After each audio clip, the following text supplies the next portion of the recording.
Hi friends, welcome back to my channel. ಹೇಗಿದ್ದೀರಾ ಎಲ್ಲರೂ ಚೆನ್ನಾಗಿದ್ದೀರಾ ಅಂತ ಅಂದ್ಕೊಳ್ತೀನಿ. ಇವತ್ತು ನಾನು ನಿಮ್ಮ ಜೊತೆ ನಮ್ಮ ಮನೆಯಲ್ಲಿ ನಾವು ಯಾವ ರೀತಿ ಯುಗಾದಿ ಹಬ್ಬನ ಸೆಲೆಬ್ರೇಟ್ ಮಾಡಿದ್ವಿ ಅನ್ನೋದನ್ನು ಶೇರ್ ಮಾಡ್ಕೊಳ್ತಾ ಇದ್ದೀನಿ. ಸೊ ಬನ್ನಿ, ಇವಾಗ ತಡ ಮಾಡ್ದಂತೆ ಬೇಗ ವಿಡಿಯೋನ ಶುರು ಮಾಡೋಣ. ಹ್ಯಾಪಿ ಯುಗಾದಿ. ನೋಡೋ ಇಲ್ಲಿ ಸ್ಮೈಲು.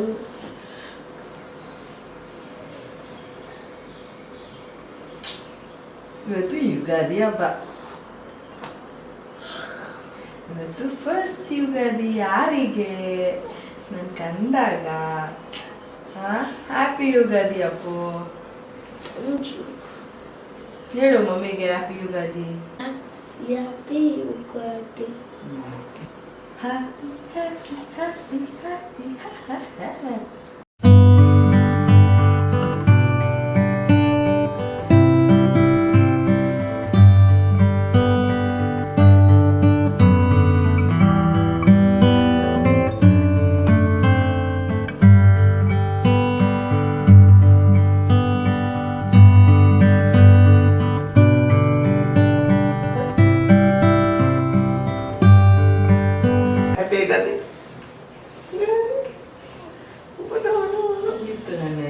ಒಂದು ಕಾಲು ರಾತ್ರಿ ಮಲ್ಕೊಂಡಾಗ ಒಂದು ಕಾಲು ಮಲಗ್ತಾನೆ ಇಲ್ಲ, ತೂಗಿ ಸಾಕಾಯ್ತು ನಂಗೆ. ಯಾಕೆ? ಅವನು ಮಲ್ಕೊಂಡ್ಬಿಟ್ಟ. ಪಾಚಳದ ಕಿಳ್ಕೆಲ್ಲ ಹಿಂಗ್ ಮುಟ್ಟಕ್ಕೆ ಚೆನ್ನಾಗಿರುತ್ತಲ್ವಾ? ಬಬ್ಲಿ. ಸೊ ಬೆಳಗ್ಗೆ ಎದ್ದಾಗ ಟೈಮ್ ಆಗಲೇ 8 ಗಂಟೆ ಆಗಿತ್ತು. ಒಂದು ಸ್ವಲ್ಪ ಲೇಟಾಗೇ ಎದ್ವಿ. ನೈಟ್ ಮಲ್ಕೊಂಡಿದ್ದು ಕೂಡ ಲೇಟೇ. ಸೊ ಹೀಗೆ ಮಾತಾಡಿಕೊಂಡು ಒಂದು 10-15 ನಿಮಿಷ ಕೂತ್ಕೊಂಡಿದ್ವಿ. ಅದಾದಮೇಲೆ ಕೆಳಗಡೆ ಹೋಗಿ ಕಾಫಿ ಮಾಡಿಕೊಂಡು ಕುಡಿದು, ಅದಾದಮೇಲೆ ನಾನು ಹಿಂದಿನ ದಿನವೇ ಮಾವಿನ ಸೊಪ್ಪು ಮತ್ತು ಬೇವಿನ ಸೊಪ್ಪು ಎರಡನ್ನೂ ಕೂಡ ತೊಗೊಂಬರೋಣ ಅಂತ ಹೊರಗಡೆ ಹೋಗಿದ್ದೆ. ಬಟ್ ಏನಂದರೆ ಫುಲ್ ಜೋರು ಮಳೆ ಇದ್ದಿದ್ದರಿಂದ ಬೇಗನೆ ಶಾಪೆಲ್ಲ ಕ್ಲೋಸ್ ಮಾಡಿಬಿಟ್ಟಿದ್ರು. ಎಲ್ಲೂ ಕೂಡ ಮಾವಿನ ಸೊಪ್ಪು ಬೇವಿನ ಸೊಪ್ಪು ಸಿಗಲೇ ಇಲ್ಲ. ಆ್ಯಂಡ್ ಫೈನಲಿ ಇನ್ನೇನು ಮಾಡೋದು ಅಂತ ಮನೆಗೆ ಬಂದಿದ್ದಾಯಿತು. ಒಂದೇ ಒಂದು ಕಡೆ ಹೂವು ಸಿಕ್ತು ಅಂತ ತೊಗೊಂಡು ಬಂದ್ವಿ ಅಷ್ಟೇನೆ. ಇನ್ನು ಹೋಗಿದ್ದಕ್ಕೆ ಹೂವನಾದರೂ ಸಿಕ್ತಲ್ಲ ಅಂತ ಅಂದ್ಕೊಂಡು ಬಂದಿದ್ದಾಯಿತು. ಇನ್ನು ನೆಕ್ಸ್ಟ್ ಡೇ ಮಾರ್ನಿಂಗ್ ಹೋಗಿ ನೋಡೋಣ, ಎಲ್ಲಾದರೂ ಸಿಕ್ಕಿದ್ರೆ ತೊಗೊಂಬರೋಣ ಅಂತ ಅಂದ್ಕೊಂಡು ನನ್ನ ತಮ್ಮನಿಗೆ ಹೇಳಿದ್ದೆ, ತೊಗೊಂಬರ್ತೀಯ ಹೋಗ್ಬಿಟ್ಟು ಅಂತ. ಅವನು ಎಲ್ಲ ಕಡೆ ಹೋಗಿ ನೋಡಿದ್ದಾನೆ, ಬಟ್ ಎಲ್ಲೂ ಕೂಡ ಮಾವಿನ ಸೊಪ್ಪಾಗಿರಲಿ ಬೇವಿನ ಸೊಪ್ಪಾಗಿರಲಿ ಹಾಕೇ ಇರಲಿಲ್ಲ ಅಂತ ಹೇಳ್ದ. ಸರಿ, ನನಗೆ ಅವ್ನು ಹೇಳ್ತಾ ಇದ್ದಂಗೆ ಒಂಥರ ಬೇಜಾರಾಗೋಯ್ತು. ಮೇಯ್ನಾಗಿ ಅಲ್ವಾ, ಮಾವಿನ ಸೊಪ್ಪು ಬೇವಿನ ಸೊಪ್ಪು ಇದ್ರೇ ಒಂಥರ ಯುಗಾದಿ ಹಬ್ಬಕ್ಕೆ ಕಳೆ ಅಂತ ಹೇಳ್ಬೋದು. ಇಲ್ಲ ಅಂತಂದರೆ ಅದೇನೋ ಒಂಥರ ಮನೆ ಬಾಗಿಲಿಗೆ ತೋರಣ ಕಟ್ಟಿಲ್ಲ ಅಂದರೆ ಅಷ್ಟು ಚೆನ್ನಾಗಿ ಕಾಣಿಸಲ್ಲ ಅಲ್ವಾ. ಸೊ ಒಂಥರ ಮನ್ಸಿಗೆ ಬೇಜಾರಾಯಿತು. ಆಮೇಲೆ ತಾಳು ನಾನೇ ಒಂದು ಸತಿ ಹೋಗಿ ನೋಡ್ಕೊಂಬರ್ತೀನಿ ಅಂತ ಅಂದ್ಬಿಟ್ಟು ಪಾಪುನ ಫೀಡಿಂಗ್ ಎಲ್ಲ ಮಾಡಿಸಿ ಮಲಗಿಸ್ಬಿಟ್ಟು ಆಮೇಲೆ ಹೋಗಿದ್ದೆ. ಆಮೇಲೆ ಹತ್ತತ್ರ ದಾಸರಳ್ಳಿ ಹೋಗಿದ್ದೀನಿ, ಅಲ್ಲಿ ಸಿಕ್ತು ನನಗೆ. ಮತ್ತು ಇನ್ನೊಂದು ಪಾಪು ಫೋಟೋಶೂಟ್ಗೆ ಕೂಡ ಬೇಕಾಗಿತ್ತು ನನಗೆ. ಮಾವಿನ ಸೊಪ್ಪು ಮತ್ತು ಬೇವಿನ ಸೊಪ್ಪು ಸ್ವಲ್ಪ ಜಾಸ್ತಿನೇ ಬೇಕಾಗಿತ್ತು. ಹಾಗಾಗಿ ಫೈನಲಾಗಿ ಹೋಗಿ ಹುಡ್ಕೊಂಡು ತೊಗೊಂಡು ಬಂದೆ. ಅದು ಕೂಡ ಪ್ರೈಸ್ ಜಾಸ್ತಿ ಅಂತಲೇ ಹೇಳ್ಬೋದು. ಒಂದು ಕಟ್ಟು ಮಾವಿನ ಸೊಪ್ಪಿಗೆ 100 ರೂಪಾಯಿ ಇಸ್ಕೊಂಡ್ರು. ನಾನು ಆ ಥರದ್ದು 2 ಕಟ್ಟನ್ನ ತೊಗೊಂಡು ಬಂದೆ. ಇನ್ನು ಅಲ್ಲಿಂದ ಬಂದಮೇಲೆ ತಿಂಡಿ ಮಾಡಿಕೊಂಡು ತಿಂದ್ಬಿಟ್ಟು ಅದಾದಮೇಲೆ ಇವಾಗ ಆರಾಮಾಗಿ ಸ್ನಾನ ಮಾಡಿ ದೇವ್ರಿಗೆ ಪೂಜೆ ಮಾಡೋಣ ಅಂತ ಅಂದ್ಬಿಟ್ಟು ಮಾಡ್ತಾಯಿದ್ದೀವಿ. ಪಾಪುಗೆ ನಾನು ರೆಗ್ಯುಲರಾಗಿ ಆಯಿಲ್ ಮಸಾಜ್ ಮಾಡ್ತಿರ್ತೀನಿ. ಪಾಪುಗೇನು ನನಗೆ ಡಿಫ್ರೆನ್ಸ್ ಅಂತ ಅನಿಸಲ್ಲ, ಅದೊಂಥರ ನನಗೆ ರೂಟೀನೇ ಆಗೋಗ್ಬಿಟ್ಟಿದೆ. ಬಟ್ ಅಪ್ಪುಗೆ ಮತ್ತು ಜೀವನ್ಗೆ ಇವತ್ತು ಆಯಿಲ್ ಮಸಾಜ್ ಎಲ್ಲ ಮಾಡಬೇಕಲ್ವಾ. ಸೊ ಅದೊಂಥರ ಹೊಸದು ಅಂತ ಅನ್ನಿಸ್ತಾ ಇತ್ತು. ಅಪ್ಪು ಮಮ್ಮಿ ಇವತ್ತು ನನಗೂ ಮಾಡ್ತೀಯ ಮಮ್ಮಿ ಆಯಿಲ್ ಮಸಾಜು ಅಂತ ಎಷ್ಟು ಕ್ಯೂಟಾಗಿ ಕೇಳ್ತಿದ್ದ. ಸೊ ಫಸ್ಟಿಗೆ ಪಾಪುಗೆ ಆಯಿಲೆಲ್ಲ ಅಪ್ಲೈ ಮಾಡಿಬಿಟ್ಟು ಒಂದು 5-10 ನಿಮಿಷ ಆದಮೇಲೆ ಸ್ನಾನ ಮಾಡಿಸೋಣ ಅಂತ ಅಂದ್ಕೊಂಡೆ. ಹೇಗಿದ್ದರೂ ಈಗ ಸಮ್ಮರ್ ಅಲ್ವಾ, ಸ್ವಲ್ಪ ಆಯಿಲೆಲ್ಲ ಚೆನ್ನಾಗಿ ಹಿಡೀಲಿ ಮೈಗೆ ಅನ್ನೋದು. ಆಮೇಲೆ ಪ್ರತಿದಿನ ನಾನೇನು ಪಾಪುಗೆ ಆಯಿಲ್ ಮಸಾಜ್ ಮಾಡ್ತೀನಿ, ಆವಾಗ ಒಂದು ಸ್ವಲ್ಪ ಜಾಸ್ತಿ ಹೊತ್ತು ಬಿಡೋಲ್ಲ. ಬಿಟ್ಟರೆ ಒಂದು 5-10 ನಿಮಿಷ ಅಷ್ಟೇ ಬಿಡೋದು. ಜಾಸ್ತಿ ಹೊತ್ತೆಲ್ಲ ಪಾಪುಗೆ ಆಯಿಲ್ ಅಪ್ಲೈ ಮಾಡಿ ಬಿಟ್ಟು ಆಮೇಲೆ ಸ್ನಾನ ಮಾಡಿಸೋಣ ಅನ್ನೋ ಥರ ಎಲ್ಲ ಮಾಡೋದಕ್ಕೆ ಹೋಗೋಲ್ಲ. ಸೊ ಅಪ್ಲೈ ಮಾಡಿದ್ದು ಒಂದು 5-10 ನಿಮಿಷಕ್ಕೇ ಸ್ನಾನ ಕರ್ಕೊಂಡು ಹೊಟ್ಟೋಗ್ಬಿಡ್ತೀನಿ. ಇನ್ನು ಜೀವನ್ ಇವಾಗ ಪಾಪುಗೆ ನಾನು ಆಯಿಲ್ ಮಸಾಜ್ ಮಾಡ್ತಾಯಿದ್ದೆ, ಅಪ್ಪುಗೆ ಹೇರ್ ಆಯಿಲ್ ಅಪ್ಲೈ ಮಾಡಿಬಿಡ್ತೀನಿ ಅಂತ ಅಂದ್ಬಿಟ್ಟು ಅಪ್ಲೈ ಮಾಡ್ತಾಯಿದ್ರು. ಸೊ ಯೂಶ್ವಲಾಗಿ ಅಪ್ಪುಗೆ ನಾವು ಹೇರ್ ಆಯಿಲ್ ಅಪ್ಲೈ ಮಾಡೋದು ಬಂದುಬಿಟ್ಟು ಆಲ್ಮಂಡ್ ಆಯಿಲು, ಅದೇ ಬಜಾಜ್ ಆಲ್ಮಂಡ್ ಡ್ರಾಪ್ಸ್ ಬರುತ್ತಲ್ಲ ಅದು. ಅವರು ತಲೆಗೆಲ್ಲ ಅಪ್ಲೈ ಮಾಡಿಬಿಡ್ತೀನಿ, ಅದಾದಮೇಲೆ ನೀನೇ ಮೈಗೆ ಅಪ್ಲೈ ಮಾಡು ಅಪ್ಪುಗೆ ಅಂತ ಹೇಳಿದ್ರು. ಸರಿ ಆಯಿತು ಅಂತ ಅಂದ್ಕೊಂಡೆ. ಇನ್ನು ಅಪ್ಪುಗೆ ನಾನು ಹೊಸ ಬಟ್ಟೆ ಏನೂ ತೊಗೊಳ್ಲಿಲ್ಲ. ರೀಸೆಂಟಾಗಿ ಅಂತ ಅಂದರೆ ಅವ್ನ ಬರ್ತಡೇಗೆ 2 ಬಟ್ಟೆ ತೊಗೊಂಡಿದ್ದೆ. ಒಂದು ಯುಗಾದಿಗೆ ಆಗುತ್ತೆ, ಇನ್ನೊಂದು ಅವ್ನ ಬರ್ತಡೇ ದಿನ ಹಾಕೊಳ್ತಾನೆ ಅಂತ. ಬಟ್ ಅಪ್ಪು ಏನು ಮಾಡ್ದ ಅಂದರೆ 2 ಬಟ್ಟೆನ ಅವತ್ತಿನ ದಿನವೇ ಹಾಕೊಂಡ್ಬಿಟ್ಟಿದ್ದ, ಅಂದರೆ ಅವ್ನ ಬರ್ತಡೇ ದಿನವೇ ಹಾಕೊಂಡ್ಬಿಟ್ಟಿದ್ದ. ಮತ್ತು ಮಧ್ಯದಲ್ಲಿ ನನಗೆ ಟೈಮ್ ಸಿಗಲಿಲ್ಲ ಹೋಗಿ ಮತ್ತೆ ಹೊಸ ಬಟ್ಟೆ ತೊಗೊಂಬರೋದಕ್ಕೆ ಅಂತ. ಮತ್ತು ಈ ಒಂದು ಬಟ್ಟೆ ಏನಿತ್ತು ಅಪ್ಪುದು, ಅದನ್ನು ನಾವು ಫೋಟೋಶೂಟ್ಗೆ ಅಂತ ಹೇಳಿ ತೊಗೊಂಡಿದ್ದು. ಅದಾದಮೇಲೆ ಮತ್ತೆ ಅವನದನ್ನು ಹಾಕ್ಕೊಂಡೇ ಇರಲಿಲ್ಲ. ಜಸ್ಟ್ ಅಲ್ಲಿ ಫೋಟೋ ತೆಗೆಯುವಾಗ ಒಂದು 5-10 ನಿಮಿಷ ಹಾಕ್ಕೊಂಡಿದ್ದ ಅಷ್ಟೇನೆ. ಆಮೇಲೆ ಮಮ್ಮಿ ನಾನು ಇದೇ ಹಾಕ್ಕೊಳ್ತೀನಿ ಅಂತ ಹೇಳ್ದೆ. ಹೇಗಿದ್ರು ಅದು ಕೂಡ ಹೊಸ ಬಟ್ಟೆನೇ ಅಲ್ವಾ, ಸರಿ ಹಾಕೋ, ಹಬ್ಬಕ್ಕಾದರೂ ಹಾಕ್ಕೊಳ್ಳೋಂಗಾಗತ್ತೆ ಅಂತ ಅದನ್ನೇ ತೆಗೆದು ಕೊಟ್ಟೆ. ಇನ್ನು ಸಿರಿಗೆ ಇವಾಗ ಕಂಪ್ಲೀಟ್ಲಿ ಆಯಿಲ್ ಮಸಾಜ್ ಎಲ್ಲ ಮಾಡಿದ್ದಾಯಿತು. ಆಲ್ಮೋಸ್ಟ್ ಒಂದು 5-10 ನಿಮಿಷ ಅವಳಿಗೆ ಆಯಿಲ್ ಮಸಾಜ್ ಚೆನ್ನಾಗಿ ಮಾಡ್ತೀನಿ. ಸಿರಿಗಂತೂ ಪ್ರತಿದಿನ ಆಯಿಲ್ ಮಸಾಜ್ ಮಾಡುವಾಗ ಅಲ್ವಾ ತುಂಬ ಎಂಜಾಯ್ ಮಾಡ್ತಾಳೆ, ತುಂಬ ಆರಾಮಾಗಿ ಆಯಿಲ್ ಮಸಾಜ್ನ ಮಾಡಿಸ್ಕೊಳ್ತಾಳೆ.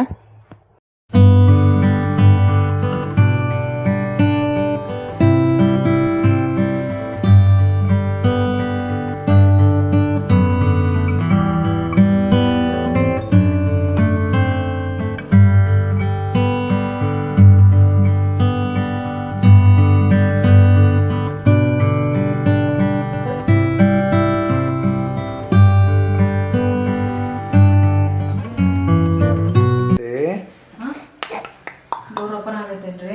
ಹೂನೆ ಯಾವುದು ಇಲ್ಲ ನೋಡಪ್ಪ, ಯಾರದು ಸರಿ ಶಿಮ್ ಆಗುತ್ತಾ?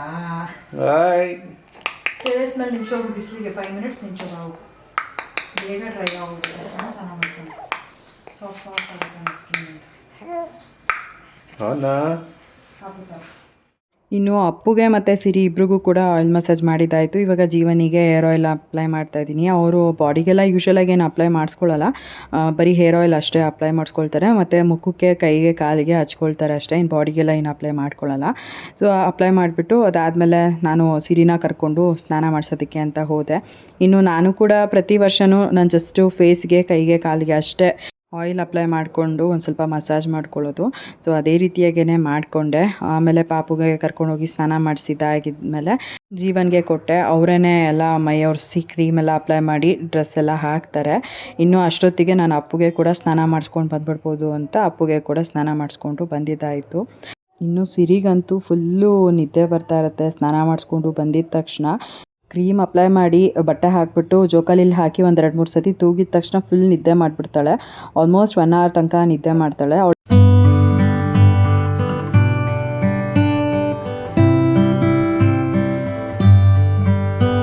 ಇನ್ನು ನಾನು ಹಬ್ಬಕ್ಕೆ ಅಂತ ಏನು ಬಟ್ಟೆ ತೊಗೊಳೋದಕ್ಕೆ ಹೋಗಿರಲಿಲ್ಲ. ಫಸ್ಟ್ಗೆ ನಾನು ಪ್ಲ್ಯಾನ್ ಮಾಡ್ಕೊಂಡಿದ್ದೇನು ಅಂದರೆ ಹೊಸ ಸೀರೆ ಇದೆಯಲ್ಲ ಅದನ್ನೇ ಹಾಕ್ಕೊಳ್ಳೋಣ ಅಂತ ಅಂದ್ಕೊಂಡೆ. ಆಮೇಲೆ ನನಗೆ ಯಾಕೋ ತುಂಬ ಶಕೆ ಫೀಲ್ ಥರ ಆಗ್ತಿತ್ತು. ಜೊತೆಗೆ ಆ ಮೆಟೀರಿಯಲ್ ಏನಿದೆ ಸ್ಯಾರಿದು ಒಂದು ಸ್ವಲ್ಪ ದಪ್ಪ ಇದ್ದಿದ್ದರಿಂದ ಪಾಪುನ ಎತ್ಕೊಂಡು ಸ್ಯಾರಿ ಮೇಂಟೈನ್ ಮಾಡೋದಕ್ಕೆಲ್ಲ ನನಗೆ ಕಂಫರ್ಟಬಲ್ ಆಗಿ ಇರಲಿಲ್ಲ. ಆಮೇಲೆ ಯೋಚನೆ ಮಾಡಿ ಬೇಡ ಸ್ಯಾರಿ ಡ್ರೆಸ್ಸೇ ಹಾಕ್ಕೊಳ್ಳೋಣ ಅಂತ ಡ್ರೆಸ್ ಚೇಂಜ್ ಮಾಡಿದ್ದಾಯಿತು.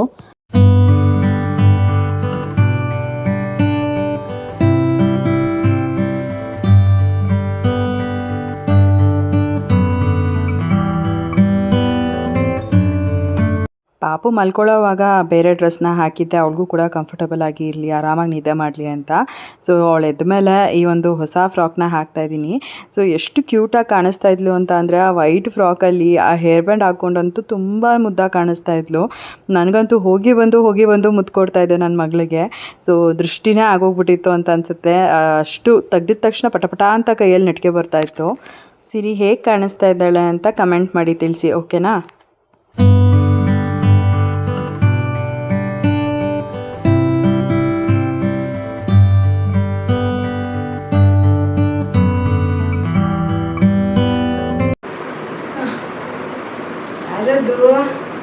ಯಾರದು ಸಿರಿ? ಹೇಗೆ ಕಾಣಿಸ್ತಾ ಇದ್ದಾಳೆ ಸಿರಿ? ಸಿರಿಮಾ ಹೇಗೆ ಕಾಣಿಸ್ತಿದ್ದಾಳೆ ಸಿರಿ? ಅಯ್ಯೋ ಅಪ್ಪ, ಮಮ್ಮಿ ಸಿರಿ ಸೇಮ್ ಮಮ್ಮಿ ಸಿರಿ ಸೇಮ್ ಹೋಗ್ಬೇಕಂದ ಹೋಗೋಣ ಅಪ್ಪಾಜಿ ಮನೆಗೆ. ನಾನು ಫಸ್ಟಿಗೆ ಸ್ಯಾರಿ ಹಾಕ್ಕೊಂಡೆ, ಅದಕ್ಕೂ ನನಗೆ ಕಂಫರ್ಟಬಲ್ ಆಗಿ ಇರಲಿಲ್ಲ. ಆಮೇಲೆ ಫೈನಲಿ ಈ ಒಂದು ಡ್ರೆಸ್ನ ಹಾಕ್ಕೊಂಡೆ. ಪಾಪುಗೆ ಫಿಟ್ಟಿಂಗ್ ಮಾಡಿಸೋದಕ್ಕೆಲ್ಲ ಇದೊಂದು ಸ್ವಲ್ಪ ಆರಾಮಾಗಿದೆ. ಆಮೇಲೆ ಲುಕ್ ವೈಸ್ ಕೂಡ ಚೆನ್ನಾಗಿ ಕಾಣಿಸ್ತಾ ಇತ್ತು. ಸೊ ಇದನ್ನು ವೇರ್ ಮಾಡಿದೆ. ಇವಾಗ ನಮ್ಮ ಅಮ್ಮನ ಮನೆಗೆ ಹೋಗಬೇಕು. ಅಲ್ಲಿ ಹೋಗ್ಬಿಟ್ಟು ಊಟ ಮಾಡ್ಕೊಂಡು ಅದಾದಮೇಲೆ ದೇವಸ್ಥಾನಕ್ಕೆ ಹೋಗೋಣ ಅಂತ ಅಂದ್ಕೊಂಡಿದ್ದೀವಿ. ನೋಡೋಣ ಹೇಗಾಗುತ್ತೆ ಅಂತ. ಟೈಮ್ ಆದರೆ ಹೋಗ್ತೀವಿ ದೇವಸ್ಥಾನಕ್ಕೆ, ಇಲ್ಲ ಅಂತ ಅಂದರೆ ನೆಕ್ಸ್ಟ್ ಯಾವಾಗಾದ್ರೂ ಹೋಗೋಣ ಅಂತ. ಪಾಪುಗೆ ನಾನು ವೈಟ್ ಫ್ರಾಕ್ ಹಾಕಿದ್ದೀನಿ. ಅಲ್ಲಿ ನಮ್ಮ ಅಮ್ಮನೂ ಕೂಡ ಬಟ್ಟೆ ತೊಗೊಂಡು ಬಂದಿದ್ದಾರೆ ಪಾಪುಗೆ ಅಂತ ಅಂದ್ಬಿಟ್ಟು. ಅಲ್ಲಿಗೆ ಹೋದ್ಮೇಲೆ ನೋಡೋಣ ಹೇಗಾಗುತ್ತೆ ಅಂತ. ನಾನು ಯಾವುದಕ್ಕೂ ಇದೊಂದು ಡ್ರೆಸ್ ಕೂಡ ತೊಗೊಂಡು ಹೋಗ್ತೀನಿ. ಅಂದರೆ ಪಾಪುಗೆ ಈ ಥರದ್ದೆಲ್ಲ ಫ್ರಾಕ್ ಒಂದು ಸ್ವಲ್ಪ ಕಂಫರ್ಟಬಲ್ ಆಗಿ ಇರೋದಿಲ್ಲ. ಬಟ್ ಇದೇನು ಅಂದರೆ ತುಂಬ ರಫ್ ಆಗಿಲ್ಲ, ತುಂಬ ಸಾಫ್ಟ್ ಆಗಿದೆ ಮೆಟೀರಿಯಲ್. ಸೊ ಪಾಪು ಇಟ್ಕೊಂಡ್ರೆ ಓಕೆ, ಇಲ್ಲ ಅಳ್ತಿದ್ದಾಳೆ ಅಂತಂದರೆ ಆಮೇಲೆ ಈ ಡ್ರೆಸ್ ಚೇಂಜ್ ಮಾಡೋಣ ಅಂತ ಅಂದ್ಕೊಂಡಿದ್ದೀನಿ. ಸೊ ತೊಗೊಂಡು ಹೋಗ್ತೀನಿ ಈಗ. ನೋಡೋಣ, ಅಲ್ಲಿ ಹೋದ್ಮೇಲೆ ಬ್ಲಾಗ್ನ ಕಂಟಿನ್ಯೂ ಮಾಡ್ತೀನಿ. ಜೀವನಿಗೆ ಸದ್ಯಕ್ಕೆ ಕೆಳಗಡೆ ಪೂಜೆ ಮಾಡ್ತಾ ಇದ್ದಾರೆ, ಕೆಳಗಡೆ ಹೋಗೋಣ.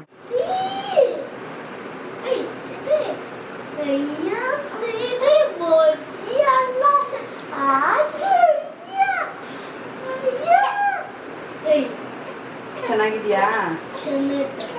ಕ್ಯೂಟ ಕಾಣಿಸ್ತಾಳ? ಕ್ಯೂಟ ಕಾಣಿಸ್ತಾಳ ಅಪ್ಪು?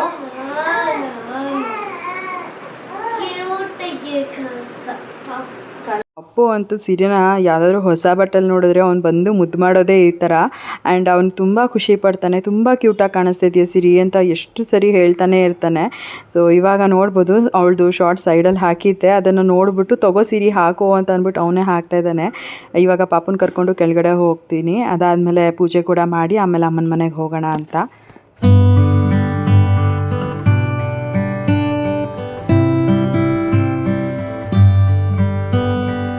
ಕೆಳಗಡೆ ಬರೋ ಅಷ್ಟೊತ್ತಿಗೆ ಜೀವನ್ ದೇವ್ರ ಮನೆಯಲ್ಲಿ ಎಲ್ಲ ಅಲಂಕಾರ ಮಾಡಿದರು. ಸೊ ತುಂಬಾ ಚೆನ್ನಾಗಿ ಕಾಣಿಸ್ತಾ ಇತ್ತು ದೇವ್ರ ಮನೆ ಕೂಡ. ಇನ್ನು ಇವಾಗ ಬೇವು ಬೆಲ್ಲಕ್ಕೆ ಅಂತ ಅಂದ್ಬಿಟ್ಟು ಬೆಲ್ಲನ ಹುಡುಕ್ತಾಯಿದ್ರು. ಒಂದು ರೌಂಡ್ ಎಲ್ಲ ಕಡೆ ನೋಡಿದ್ದಾರೆ, ಸಿಗಲಿಲ್ಲ. ಆಮೇಲೆ ನನಗೆ ಕೇಳಿದ್ರು ಎಲ್ಲಿಟ್ಟಿದೆಯಾ ಬೆಲ್ಲ, ಎಲ್ಲೂ ಸಿಗಲೇ ಇಲ್ಲ ಅಂತ. ಆಮೇಲೆ ಅದನ್ನು ತಕ್ಕೊಟ್ಟೆ. ಇವಾಗ ಬೇವು ಬೆಲ್ಲಕ್ಕೆಲ್ಲ ರೆಡಿ ಮಾಡಿಕೊಂಡು ಇವಾಗ ಪೂಜೆ ಕೂಡ ಅವರೇ ಮೊದಲು ಮಾಡಿದ್ರು. ನಮ್ಮನೆಯಲ್ಲಿ ಹೇಗೆ ಅಂತಂದರೆ ಫಸ್ಟ್ ಯಾರು ಅಲಂಕಾರ ಮಾಡಿರ್ತಾರೆ ದೇವ್ರಿಗೆ ಅವರೇ ಪೂಜೆ ಮಾಡೋದು. ಅದಾದಮೇಲೆ ಯಾರು ಮಾಡಿರಲ್ಲ ಅವ್ರು ನೆಕ್ಸ್ಟ್ ಮಾಡೋದು. ಈ ರೀತಿಯಾಗಿ ಅವರು ಎಷ್ಟು ಇಷ್ಟಪಟ್ಟು ಪೂಜೆಗೆ ಅಲಂಕಾರ ಎಲ್ಲ ಮಾಡಿದ್ದಾರೆ ಅಲ್ವಾ, ಫಸ್ಟ್ ಅವರೇ ಪೂಜೆ ಮಾಡಲಿ ಅಂತ ಅಂದ್ಬಿಟ್ಟು ಅವ್ರ ಕೈಯಲ್ಲೇ ದೀಪ ಹಚ್ಚಿ ಪೂಜೆ ಮಾಡಿಸಿದ್ದಾಯಿತು.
ಪೂಜೆ ಮಾಡಿದ್ದಾಯಿತು. ಇವಾಗ ಅಪ್ಪುಗೆ ಮತ್ತು ಜೀವನ್ ಇಬ್ರಿಗೂ ಕೂಡ ಎಳ್ಳು ಬೆಲ್ಲನ ಕೊಡ್ತಾಯಿದ್ದೀನಿ. ಅಪ್ಪುಗೆ ಯೂಶ್ವಲಾಗಿ ಅದು ಬೇವು ಕಹಿ ಇರುತ್ತೆ ಅನ್ನೋದೆಲ್ಲ ಗೊತ್ತಿಲ್ಲ, ಕೊಟ್ಟಿದ ತಕ್ಷಣ ಹಾಗೆ ತಿನ್ಕೊಂಡು ಬಿಡ್ತಾನೆ. ಇಫ್ ಇನ್ ಕೇಸ್ ಮುಂಚೆನೇ ಅವನಿಗೆ ಅದು ಕಹಿ ಇದೆ ಅಂತ ಗೊತ್ತಾಗಿದ್ದಿದ್ರೆ ಅವನು ಅದನ್ನು ತೊಗೊತಾನೇ ಇರಲಿಲ್ಲ. ಸೊ ಸ್ವಲ್ಪ ಜಾಸ್ತಿ ಬೆಲ್ಲ ಹಾಕ್ಬಿಟ್ಟೆ ನನ್ನ ಮಗನಿಗೆ ಕೊಟ್ಟೆ. ಅವನಿಗೆ ಕಷ್ಟಗಳಿಗಿಂತ ಜಾಸ್ತಿ ಸುಖನೇ ಇರಲಿ, ಅವ್ನ ಲೈಫಲ್ಲಿ ದೇವರು ಎಲ್ಲ ಅವನಿಗೆ ಒಳ್ಳೆಯದೇ ಮಾಡಲಿ ಅಂತ ಕೇಳಿಕೊಂಡು ಕೊಟ್ಟೆ. ಇನ್ನು ಜೀವನ್ಗೆ ಕೂಡ ಅಷ್ಟೇ ಬೇವು ಬೆಲ್ಲನ ಕೊಟ್ಟಿದ್ದಾಯಿತು. ಇನ್ನು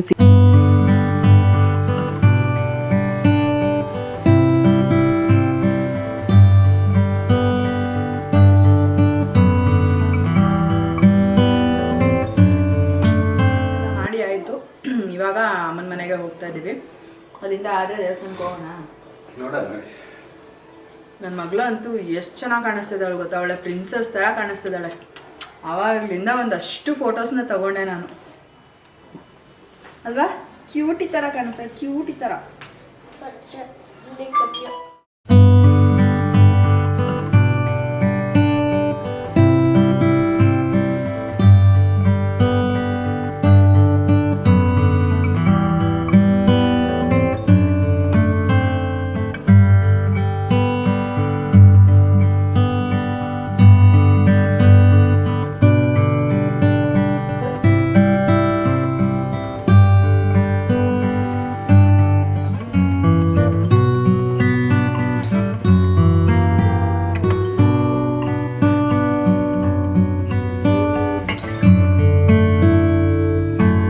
ಸೊ ಅಮ್ಮನ ಮನೆಗೆ ಬಂದ್ವಿ. ಅಮ್ಮ ಒಬ್ಬಟ್ಟು, ಹೆಸರುಬೇಳೆ, ಕಾಳುಗೊಜ್ಜು ಎಲ್ಲನೂ ಕೂಡ ಮಾಡಿದರು.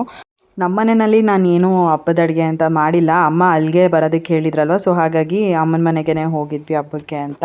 ಇನ್ನು ಊಟ ಮಾಡಿದಾದಮೇಲೆ ಪಾಪುಗೆ ಇವಾಗ ಪಪ್ಪ ಡ್ರೆಸ್ ಚೇಂಜ್ ಮಾಡಿದ್ರು. ನಾವು ಹಾಕಿದ್ದಿದ್ದು ವೈಟ್ ಫ್ರಾಕ್ ಕೂಡ ಇಷ್ಟ ಆಯಿತು. ಬಟ್ ಪಪ್ಪಂಗೇನು ಅಂತ ಅಂದರೆ ಪಪ್ಪ ತಂದಿರೋದು ಕೂಡ ಫ್ರಾಕ್ ಹಾಕೊಬೇಕು ಪಾಪು ಅಂತ ಇಷ್ಟ. ಸೊ ಹಾಗಾಗಿ ಪಾಪುಗೆ ಡ್ರೆಸ್ ಚೇಂಜ್ ಮಾಡಿಸ್ಬಿಟ್ಟು ಫ್ರಾಕ್ನ ಹಾಕಿದ್ರು.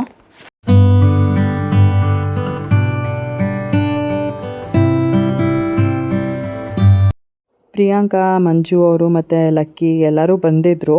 ಬಟ್ ನಾವು ಹೋಗೋ ಅಷ್ಟೊತ್ತಿಗೆ ಪಾಪುಗೇನೋ ಅಪಾಯಿಂಟ್ಮೆಂಟ್ ತೊಗೊಂಡಿದ್ರು ಹಾಸ್ಪಿಟಲಲ್ಲಿ ಅಂತ. ಅವರು ಪಾಪುನ ತೋರಿಸೋದಕ್ಕೆ ಅಂತ ಹಾಸ್ಪಿಟಲ್ಗೆ ಹೋಗಿದ್ರು. ಅಲ್ಲಿಂದ ಡೈರೆಕ್ಟಾಗಿ ಅವ್ರ ಮನೆಗೆ ಹೊರಟ್ಬಿಟ್ರು. ಇನ್ನು ನಾವು ಒಂದು ಸ್ವಲ್ಪ ಹೊತ್ತಿದ್ದು ಪಪ್ಪನ ಮನೆಯಲ್ಲಿ ಊಟ ಎಲ್ಲ ಮಾಡಿಕೊಂಡು ಅದಾದಮೇಲೆ ನಾವು ನಮ್ಮ ಮನೆಗೆ ಹೊರಟ್ವಿ. ಪಾಪುಗೆ ಫೋಟೋಶೂಟ್ ಮಾಡಬೇಕಲ್ವ ಅಂತ ಅಂದ್ಬಿಟ್ಟು.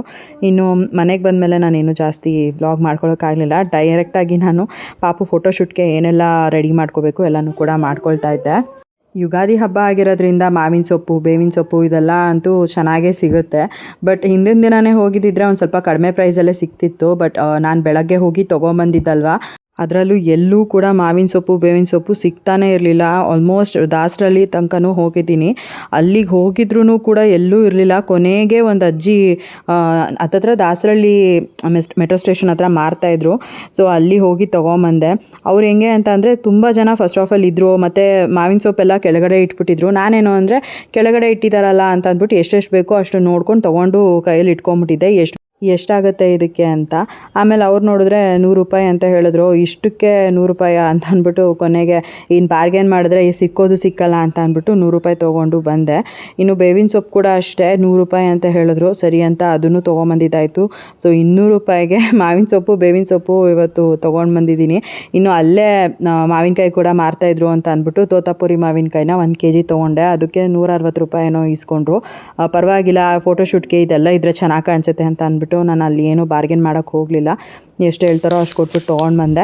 ಇನ್ನು ಈ ರೀತಿಯಾಗಿ 2 ಮರಗಳನ್ನ ಮಾಡಿದ್ದೀನಿ. ಒಂದು ಬೇವಿನ ಮರ, ಇನ್ನೊಂದು ಮಾವಿನ ಮರ. ರಿಯಲ್ ಆಗಿ ಮಾವಿನ ಮರ ಅಂತೂ ತುಂಬಾ ಚೆನ್ನಾಗಿ ಕಾಣಿಸ್ತಾ ಇತ್ತು. ಇನ್ನು ಪಾಪುನ ಮಲಗಿಸ್ಬಿಟ್ಟು ಒಂದಷ್ಟು ಫೋಟೋಸ್ ಮತ್ತು ವಿಡಿಯೋಸ್ ಎಲ್ಲ ತೊಗೊಂಡಿದ್ದಾಯಿತು.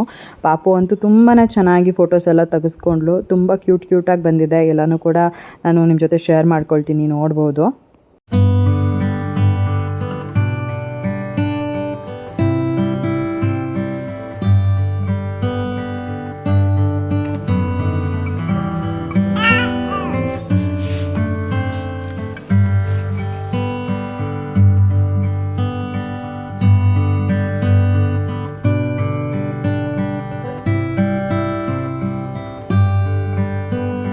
ಇನ್ನು ಕ್ಯಾಮ್ರಾನಲ್ಲಿ ಒಂದಷ್ಟು ಫೋಟೋಸ್ ಮತ್ತು ವಿಡಿಯೋಸ್ ಎಲ್ಲ ಮಾಡಿಕೊಂಡೆ.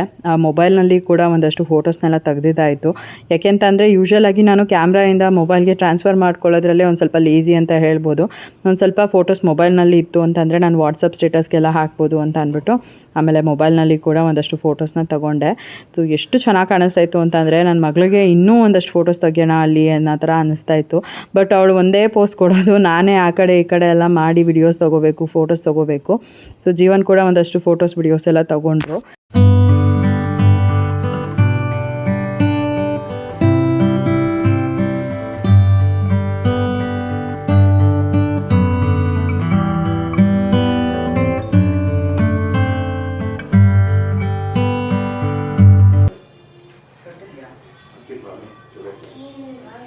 ಗೇಟಿಗೆ ಕಳ್ಳ ಕಟ್ಕೊಂಡು ನನಗಿದು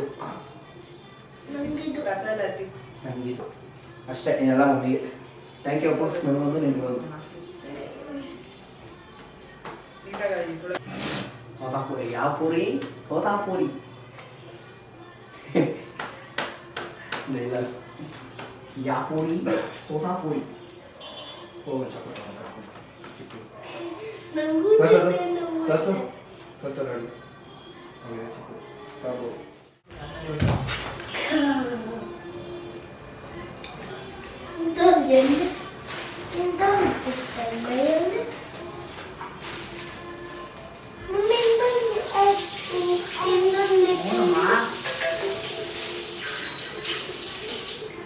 ಆಣೆಗೆ ಒಂದ್ಸಲ ಕಿತ್ಕೊಂಡು ಹೋಗಿದ್ದೀವಿ ಗೊತ್ತಾ ಅಲ್ಲಿ.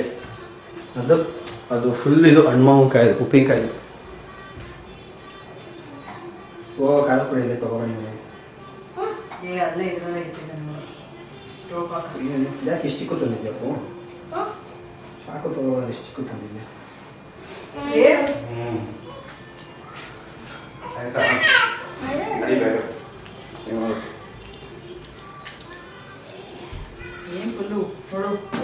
ರಾತ್ರಿ ಎಲ್ಲ 1 ಗಂಟೆ 2 ಗಂಟೆಗೆ ಎಲ್ಲಾ ತರ ಪಿಜ್ಜಾ ಕಮ್ಮಿ ಮಾಡ್ತಾರಲ್ಲ, ಅವಾಗ ಏನ್ ರಾತ್ರಿ ಇರ್ತಾರ? 4 ಲೇಯರ್ ಇರ್ತಾರ? ನೈಟ್ ಶಿಫ್ಟ್ 5 ಲೇಯರ್ ಐತೆ ಬಟ್ಟೆ. ವಿಜಯರು ಕ್ಯಾಚ್ ಹೊಟ್ಟೆ ಬೇಕಾ? ಹೋಗಿ ಆಂಕರ್ಗೆ ಹಾಕೋ. ಯಾಕೆ ವಾಶ್ ಮಾಡೋದು? ಏನು ವಾಶ್ ಮಾಡಿ ವಾಶ್ ಆಗಿದೆ. ಸಾಕು. ಸರಿ ಹಾಕೊಂಡು ಬಾ. ಉರಿಯುತ್ತದೆ ಅಷ್ಟೇ.